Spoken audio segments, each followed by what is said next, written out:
before, and the work that he and people of the caliber, scholars of the caliber of the late Muhammad Mu'in did at the old Franco-Iranian Institute on early texts was impeccable work, was extremely fine, the best of which France and Iran could be capable in this marvelous field that the French were so adept at of combining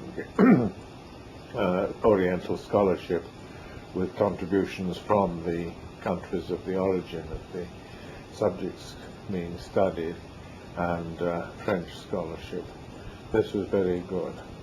Later on, when you got more and more institutions established, more help from the Pahlavi Foundation and so on coming, I think one got a lot of really less reliable scholarship manifesting itself, a lot of it rather slick.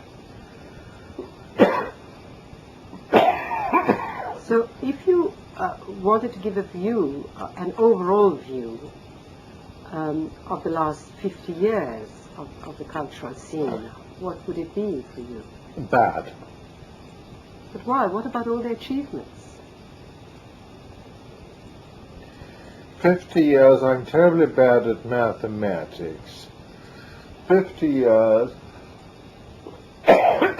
takes us back to when? To 1950. No. No. I mean from the... 40. 1945. 1930 really I would like to go back to, or 1925, from the advent of Well, there was nothing in 1930. Take it from 1941, as I've said earlier on. 1941 to 1951, a very great deal of cultural manifestation. The writings of Hidayat, the writings of Chوبک, the writings of Muhammad Mahmud, the writings of a number of people. That was a good period. From 53 onwards, or from 51, the advent of Masadik, onwards, the scene gradually changes for the worse. And in the last decade, very bad. Great deal of book production, but nothing very truthful or lasting or worthwhile coming out. What about the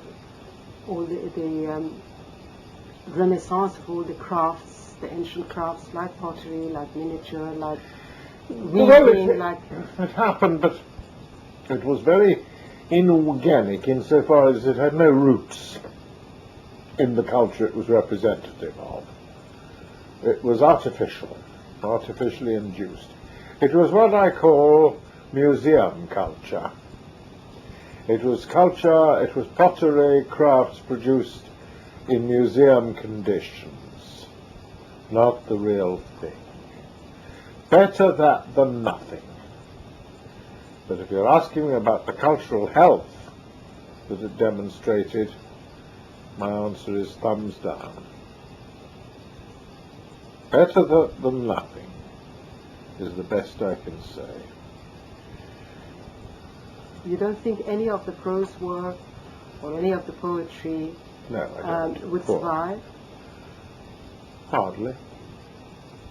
Survive as a curiosity, survive as a sociological tool to illustrate the expression of a society in transition and in difficulty,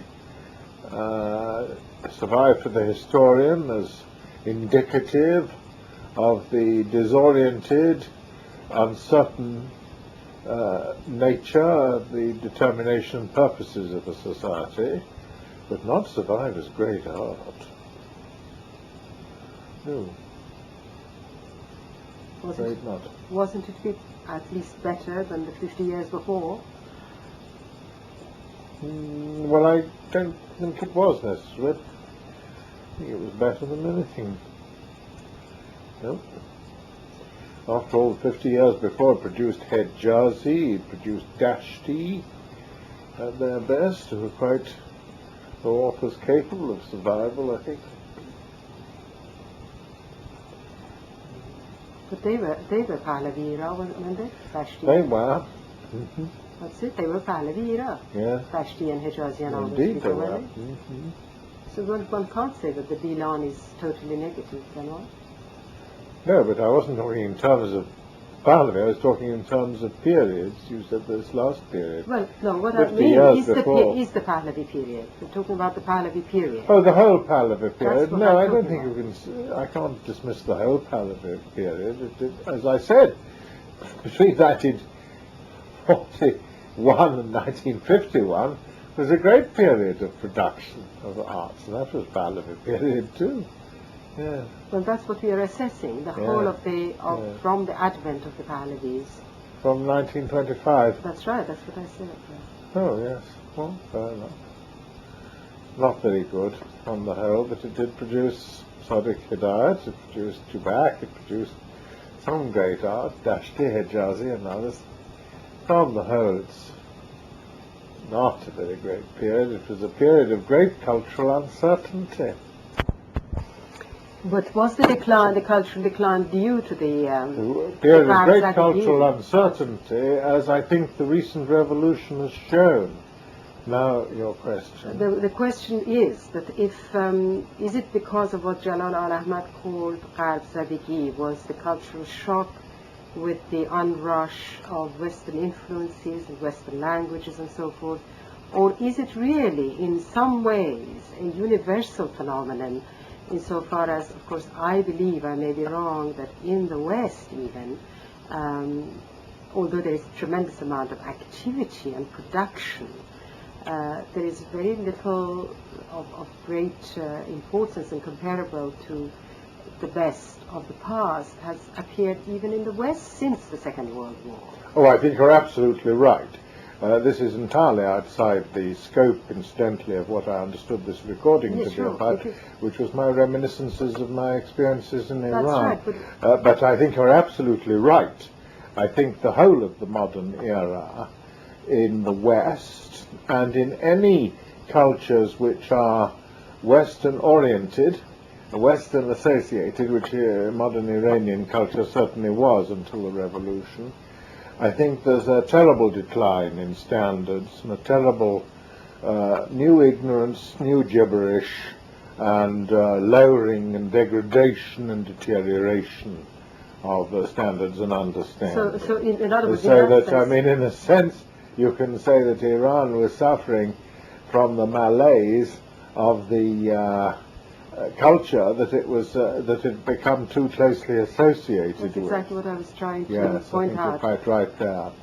That maybe that is what was part of the and reason. this is one of the reasons why Jalal al-Ahmad, an old friend of mine, incidentally, spent a day with me and a night once here in Cambridge, literally a day and a night, for we never went to bed. We talked the whole day and we talked the whole night. We walked about Cambridge in the night, looking at the stars and going on with our conversation. He was a remarkable man. He wrote this book called Westernitis, I suppose you could translate this, Gharb Zadegi, this strange title. It was banned, of course, for a long time. This book was under the Pahlavis. It's not a good book, incidentally. Don't get me wrong. I mean, I'm not pretending, I'm not claiming that it was a work of great genius.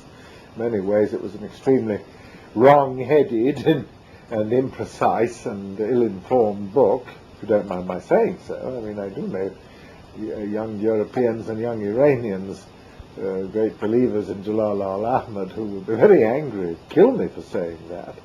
But I have to say it because I'm quite honest where literary matters are concerned and rather severe. But he wrote this book, but he wouldn't have written this book, perhaps, had not Western arts themselves been in a state of deterioration and uncertainty, which he probably didn't appreciate. But his own country's culture was in a state of grave uncertainty, and he wanted to blame it on somebody, so he blamed it on Westernitis. Somewhat wrongly, I think. But then Iranians never blame their fault on themselves if they can help it. Try to find somebody else to be the scapegoat. What about another subject I wanted to ask you about was the Freemasonry. Yes. You know that there was this big, with the usual thing of exaggeration, talent for exaggeration. Iranians think that Freemasonry was very important in Iran and... yeah. Well, Freemasonry, I don't think was very important in Iran. Iran is a country of dories, of circles, of coteries, groups, one of which like to call itself Freemasonry. I don't think it was ever really recognized by any of the international Freemasonry lodges, the Scottish, the English, or the French. It wasn't? No, not really properly. And I don't think they were really serious as Freemasons, but it was another form of coterie and brotherhood. In any kind of society that is socially and politically insecure, you get a tendency to try and form coteries of men, like-minded men, men of similar principles and aims and aspirations who like to join together and perhaps bind themselves, if the society is insecure, with oaths of secrecy and that kind of thing, so they can feel that they're free in at least one place at one time to have open and frank discussion, especially where people are sophisticated and intelligent, as the sort of Iranians who would join such a coterie would be. But I saw just a little of Iranian Freemasonry. Not that I'm a Freemason, I'm certainly not. I think I was brought up in Britain very much by my grandfather and a father who very much abhorred and deplored Freemasonry, simply because, not because they disliked Freemasonry in particular, but because they objected to any form of secret society. They considered such a form extremely dangerous to society. So that I was not a Freemason. But I think that I understood why certain Iranians wanted to unite themselves in this particular way. Well, why would they want to do that? Just to... Well, I said why they would want to do it, because they were living in a socially and politically insecure society. That's right, for security purposes, you mean? Of course, for purposes of feeling free to be frank and united in some kind of a small coterie of brothers and friends. And mutual support. Mutual support. Political support. Very important element in it, the mutual support. Yeah. But you don't think that they were that powerful in Iran, or were they in any way? The components of a Freemasonry society in Iran, the individual components were men to whom influence and power would be ascribed. People like Manocherik Baal, who was one such, and the Intizams and others such, Allah, Hussein Allah, and so on, all sorts of people whom influence and power were ascribed. But I don't think that this was due to their being in a Freemasonry society. It was due entirely to their individual character and position in society. Freemasonry as such, I think, was totally powerless, of no importance whatsoever. Kind of charade. It was a charade, wasn't it? It wasn't connected with the British Freemasonry. And I'm afraid it was not. It always wished it were, but it was not. I wonder why. On what account the British Freemasonry sort of rejected the... I think Freemasonry is, of its nature, pretty insular, if not provincial. It's a very much local town phenomenon, rather like the Lions or the Rotarians. There's nothing... The international aspect of Freemasonry is, I think, very, very underdeveloped. Also, of course, European Freemasonry is pretty careful about its affiliations. I don't British Freemasonry would rush to be affiliated with Persian. Russians. Can you remember any other personalities, events, stories that seemed significant to you at the time or reflected on the society and on events? One of the things that's always astonished me is how slow the West was to realize that there was going to be a revolution in Iran and that revolution was going to be total. And I do wonder why it is that Iranians and others should think, for example, that Western intelligence services are so good when obviously they had no idea of what was happening. Did you not have any connection with No, the none at embassy all. people? Never. I had social connections with embassy people, as you well know, since you and I share friends who at various times have been in the British embassy, but I had no official connection whatsoever. In fact, the embassies generally suspected me, rather than using me, they generally suspected me of being anti-British and rather too pro the society in which I was living. I was always rather inclined to be a little bit of a maverick so far as the establishment of my own country was concerned, and still am and hope to remain so. So that I always deeply resent Iranian and American suspicions of my being a spy on behalf of governments. I deeply resent it because it's totally untrue and rather ironical if one's suspected by one's own government of being too far the other way. It's rather ironical that the other side should suspect one of being too far towards the way of espionage and so on. Anyway, it's not very important. No, I just deeply resent resent it. Yes, sure. But anecdotes, the one anecdote that I will conclude with is castigatory. It's at expense of myself. When I was in Iran in September 1975, the Assadullah Alam, as Minister of Court, asked me to write a book on the Shah and People's Revolution. That's what it was to be called. And I said I couldn't write such a book, because I would have to say things about the regime which the regime would not like. And Assadullah Alam said, write it as if you were writing to me, and just be yourself, and write perfectly honestly. I said, well, I'll do that in any case. Well, he said, just write it. He said, the way you will write it won't be offensive. You will write the truth, but you will write it in a gentlemanly and inoffensive way that even he will accept. And I went back to the old gentleman in whose house I was staying, said صادق Gohari, and I said, they want me to write a book. And to my surprise, expecting my old mentor, my old teacher, and brother and friend and father figure, to say, oh, you wouldn't do anything like that, leave it, Baelish kun, Baelish kun, Karishamanis.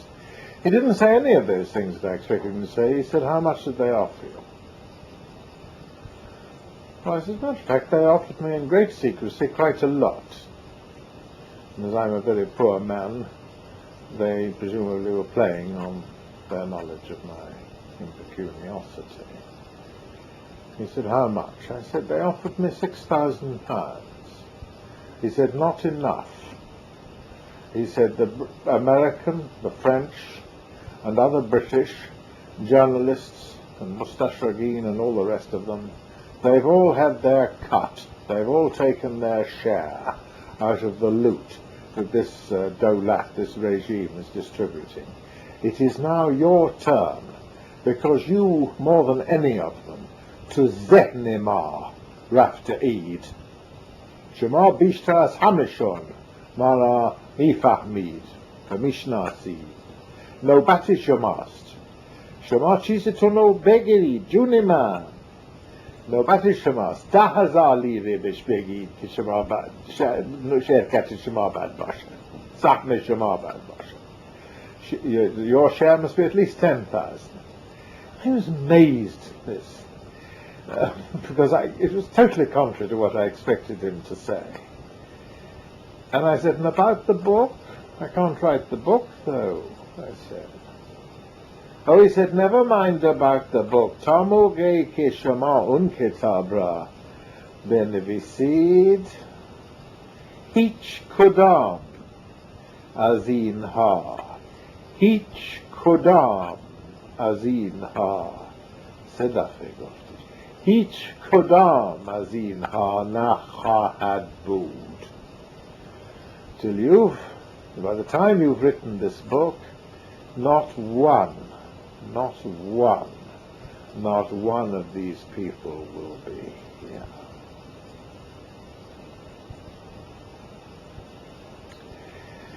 And I took no notice. I saw the British ambassador that same afternoon. I never mentioned it to him.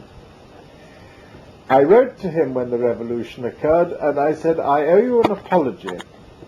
His name was Sir Anthony Parsons. I said, dear Tony, I owe an apology, and I told him the whole story, and I said, I saw you the same day, and I never told you that the wise old Iranian had told me that in, say, 2-3 years' time, not a single one of the people in power at that time would exist. Why did it? And I said, because it never occurred to me that it was of any importance or any significance. I thought it was the remark of a silly, frustrated old man. But I said, I apologize now, because I said I was being warned of what was to happen, and I took no notice of it. I should have told you, though, perhaps. I should have repeated at least the warning. And he wrote back to me and he said, don't worry, Peter, kind of you to write, but I would have been just the same as you. I would have taken no notice either. Both of us then would have been warned, and neither of us would have taken any notice. As it happens, only you received that warning, and you took no notice. I took no notice of what my old friend said, and when the revolution occurred, my old friend wrote to me. And in his letter he said, I well remember one morning when you returned from your visit to the Minister of Court, sitting in my gulkhane with me, and I said to you, by the time you write that book, which you never did write, not one of them would be there. And you looked at me, misli sahif pishi argil, like misli argil pishi sahif. You looked at me like an intelligent man in front of a fool. And I wrote back and I said, I remember the morning perfectly well. Your account is only inaccurate in one respect. I didn't look at you like an intelligent man looking at a fool. But I didn't take any notice of what you said. I was warned in that way and in other ways too, which I won't get into, but that's the last anecdote. You asked for an anecdote. That's my anecdote. I was warned in several ways in 1975. Again in 1977, of the onset of the revolution of 1979, and I did not take any notice of the signs which friends of mine spread before me. Did they know it was the mullahs that were going to do it? I don't know what they knew, but they were trying to tell me that somebody was going to do something.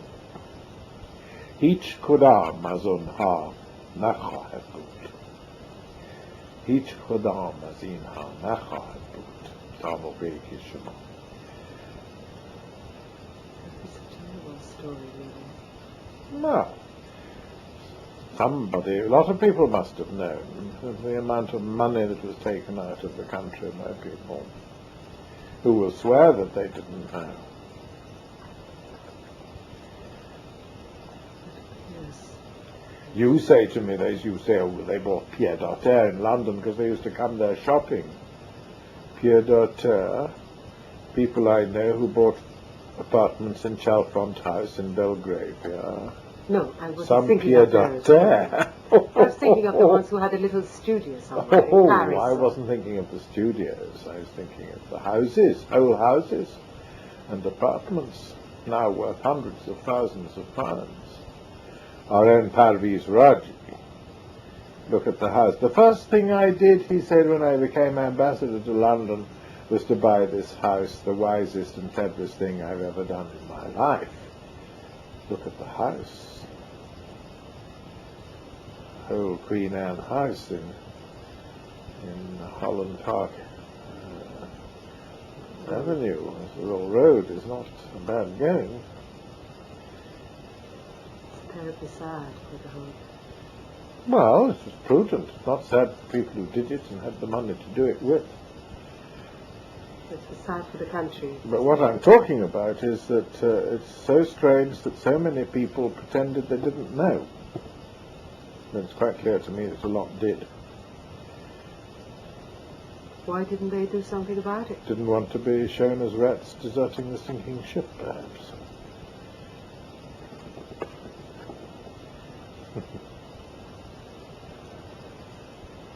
What do you think posterity will think of the whole of the Pahlavi era? Posterity, not much. I find it very hard to accept that, because as a woman who the women was emancipated because of somebody like me with my background would have got married, stayed in the chador and stayed there totally, whereas I feel that... Oh no, I think there's quite a lot of good to be said for the Pahlavi era, and I hope posterity will be kind to it, but posterity may not be. Oh, it is good to be said for the Pahlavi era, and it should be said, but there's also a lot of bad to be said for it, I'm afraid. Great deal. Yes, but it's like the French left-wingers. They used to say, when you used to tell them, what about Stalin, what of Gulag, what about things, and they would say, well, le bilan est positif. I never believed that, of course, because it isn't. Le bilan of the Soviet regime is not positive. It's almost 100% negative. But I feel that maybe the bilan of the Pahlavis is in some way positive, if only because they liberated half of the human resources there. All the women doctors, all the women nurses, all the women advocates, teachers, all the things that they did. If you take only that one measure, it seems to me that redeems a lot. Maybe because I'm a woman, I think that. But what do you think would the bilan be, positive or negative, the whole thing, vue d'ensemble? Remind me what the word bilan means. Sum total. Sum total, that's what I thought it meant. It's difficult to say. Assessing the history of periods of human activity. I don't myself think in terms of bilan. I think in terms of cruelty, oppression, arrogance, greed, corruption. In those terms, I think the bilan of the Pahlavi regime would be extremely negative.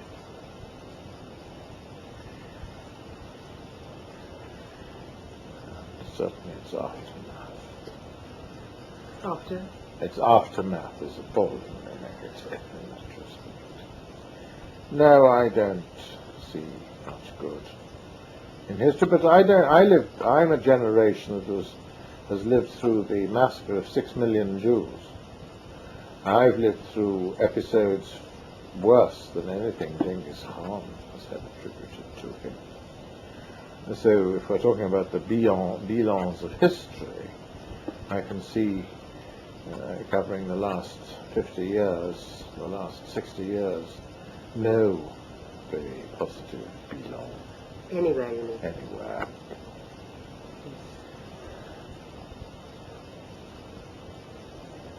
Any other personalities you would like to mention?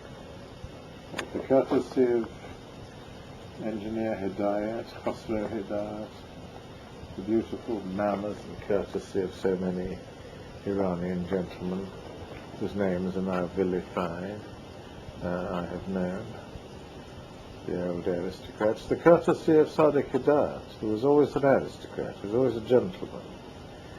I remember one night I was too drunk in his company to be allowed to go back to where I was staying.